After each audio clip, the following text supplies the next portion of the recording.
here, taking a look at race number 8 at Tampa Bay Downs for our DRF race of the day for Wednesday, March the 20th.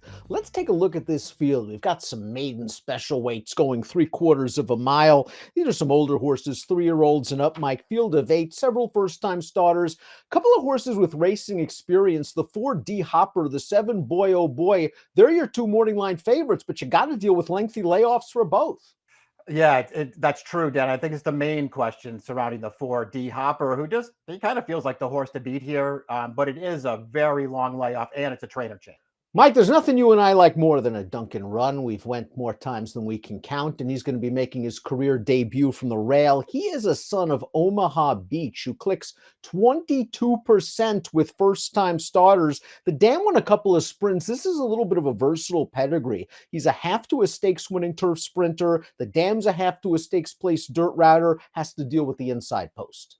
Yeah, has to break from the inside, which I don't think is that big a deal, Dan. I like this sire, at least the start that he's off to. There's some pedigree here.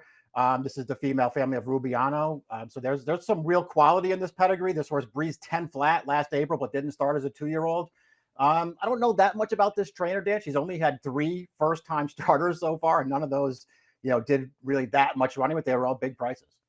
This horse went through the auction ring 3 times, $37,000 buyback as a weanling, $40,000 as a yearling, and then the sale that Mike mentioned. That 1 furlong and 10 breeze got her $70,000 as an April 2-year-old. The 2 is Paez, who ran well 2 starts back and then didn't run at all last time out. Walked off the racetrack for a $40,000 tag. Lasix on, maybe it was a bleeding incident last time out. Interesting that these connections are going to run him back in a special weight. Yeah, up in class for this one. I guess we'll just see what happens here, Dan. The race 2 back, I guess, would be sort of a representative effort for this horse, second sprinting on the dirt, but it's only a 54 buyer against maiden claimers. Going to have to just run a lot better than that, it would seem, in this spot. The 3 is Frozen in Time, making his second lifetime start and adding blinkers. He faced a pretty solid field in his debut, going 6.5 at Tampa. The winner of that race came back to run second in a first-level allowance with a 71 buyer. He has a recency advantage over the 2 horses coming off long layoffs. He has the experience advantage over some of the first-time starters, and he debuted on a wet track, so maybe we'll see more on fast-going with blinkers. Right, and he goes for a really good trainer, too. So, I mean, there are things to like about this horse, especially when you go back and pull the replay of that debut. Not only was it on a wet track, this horse was super green in that race. He didn't break well from the gate. He got outrun in there. He just didn't look like he had any idea what he was supposed to be doing in that race.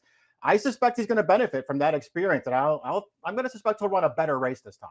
The number 4 D Hopper went gate to wire in his debut for Peter Brandt and Chad Brown, but was disqualified and placed second. He came back in his second lifetime start. He was odds on, and he went from hero to zero in a matter of strides. He was cruising along. He was chasing a pretty fast pace, but he was cruising along 3 wide. He made the lead turning for home, and then he tired very badly. 9 days later, it did not dissuade Michael Dubb for buying this horse for $100,000 at public auction. Yeah, we'll see what we get this time. The debut was a pretty good performance, going 7. And then the second start, you're right, Dad. I mean, it's pretty disappointing. That pace was fast, but man, did he come up empty in there. It was a real disappointing performance. And now there's a really long layoff, and you're talking about a 5-year-old maiden at this point. I mean, there are a lot of negatives with this horse, but his debut was good enough that it just feels like if he shows up and runs something like that, he's going to be tough in here. And the horse that beat him last time out was in very good form. He came back to win a first-level allowance at Belmont with a 74 buyer. I'd expect fresh speed from the 4 D Hopper coming off a bullet work at Gulfstream.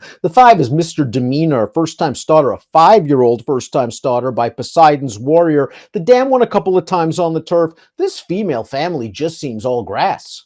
Yeah, I didn't love this horse's pedigree. I actually like the sire a little bit. The Dam side, there's just really not that much to go on. This is the first foal from this Dam. She went 2 for 32, and both of those wins were sprinting on the grass. The works look okay to me. This is another trainer who just doesn't really have that much of a record to go on. Only 2 first-time starters so far to his credit. Neither one of those horses did that much. And the second Dam was a stakes winner going a mile on the turf. Now, the 6 Find a Name goes out for a young stallion. Force the Pass was mostly a turf horse. It's too early, though, to just pigeonhole him if he's precocious, if he's not. He's only had 12 or 13 first-time starters. Not a ton of black type in this pedigree, but I will say one thing for this barn. They will pop at a price with a first-time starter.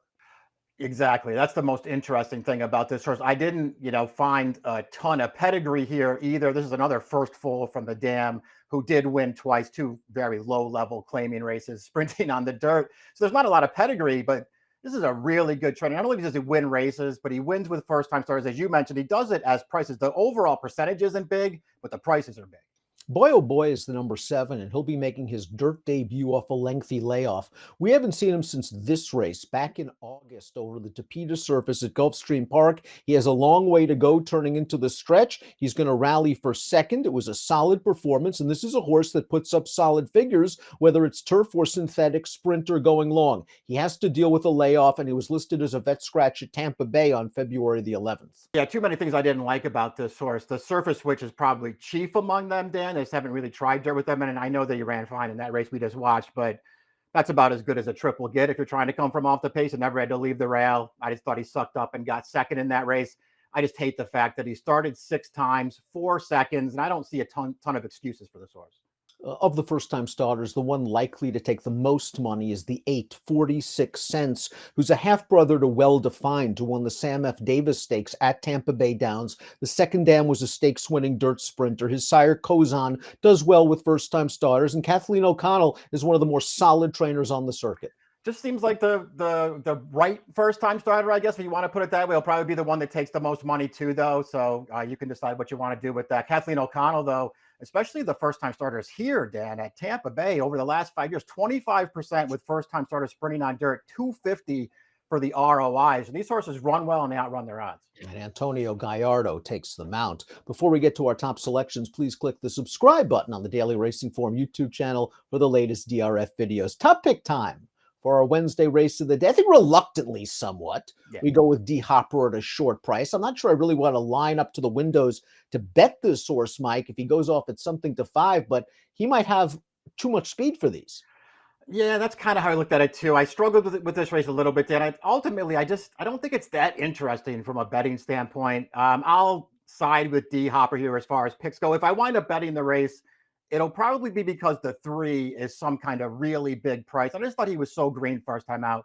Maybe I'll give him another chance. And blinkers might help him focus much better this time for a very good trainer. 4831 for Mike, 4783 for me. It's our Wednesday race of the day, the 8th at Tampa Bay. Approximate post time 4:25 Eastern. Best of luck.